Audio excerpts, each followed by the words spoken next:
บรรยากาศของการแข่งขันศิลปะวรรณคดีซึ่งได้สำเร็จลงอย่างจบงามสำหรับงานพบปะแข่งขันศิลปะวรรณคดีนักเรียนสามัญทั่วเมืองหาดทรายฟองประจำศกเรียน 2025-2026 นี้ซึ่งทางด้านโรงเรียนหอมสวรรค์แม่นกวดรางวัลชนะเลิศไปได้ทั้งหมดถึง 4 รางวัลห้องการศึกษาธิการและกีฬาเมืองหาดทรายฟองร่วมกับบริษัทสวนวัฒนธรรมเสียงควรจำกัดผู้เดียวได้จัดงานพบปะแข่งขันศิลปะวรรณคดีนักเรียนสามัญทั่วเมืองหาดทรายฟองนครหลวงจันทร์ประจำศกเรียน 2025-2026 ในระหว่างวันที่26-27 กุมภาพันธ์ที่สวนวัฒนธรรมเสียงควร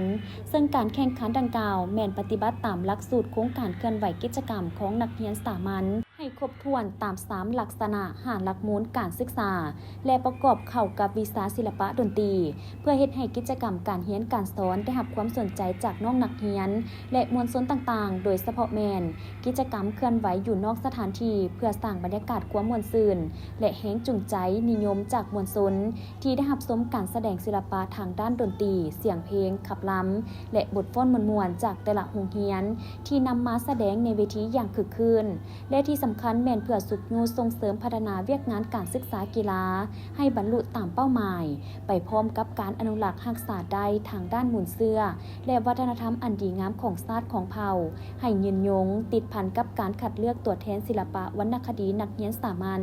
ต่างหน้าขันเมืองเพื่อเข้าร่วมแสดงอยู่ขันนครหลวงจันทร์และการแข่งขันครั้งนี้มีโรงเรียนเข้าร่วมทั้งหมด89แห่งประกอบมีโรงเรียนประถม58แห่งมัธยมตอนต้น17แห่งและมัธยมศึกษาตอนปลาย14แห่งซึ่งประกอบใน3รายการแข่งขันคือห้องเพลงขับล้ำและฟ้อนรวมหมู่ผ่านการแข่งขันสำเร็จใน2วันสามารถประกาศผลและมอบขันรางวัลที่1ที่2และที่3คือสั้นประถมป .5 ประเภทห้องเพลงที่1ได้แก่โรงเรียนประถมหอมสวรรค์ที่2ประถมท่าเรือและที่3แม่นโรงเรียนประถมสีฐานใต้ประเภทขับล้ำที่1แม่นตกเป็นของโรงเรียนประถมหอมสวรรค์ที่2ประถมแสงสุรีและที่3ประถม KNC ส่วนประเภทฟ้อนรวมหมู่ที่1ได้แก่โรงเรียนประถม KNC ที่2ประถมเวียงสวรรค์2และที่3ประถมพงสวรรค์สำหรับชั้นมัธยมตอนต้นประเภทห้องเพลงที่1โรงเรียนแม่นตกเป็นของมส KNC ที่2มสสารคามและที่3มสไซปัญญาประเภทขับลำที่1แม่นตกเป็นของมสหอมสวรรค์ที่2มสและที่3มสสิมมโน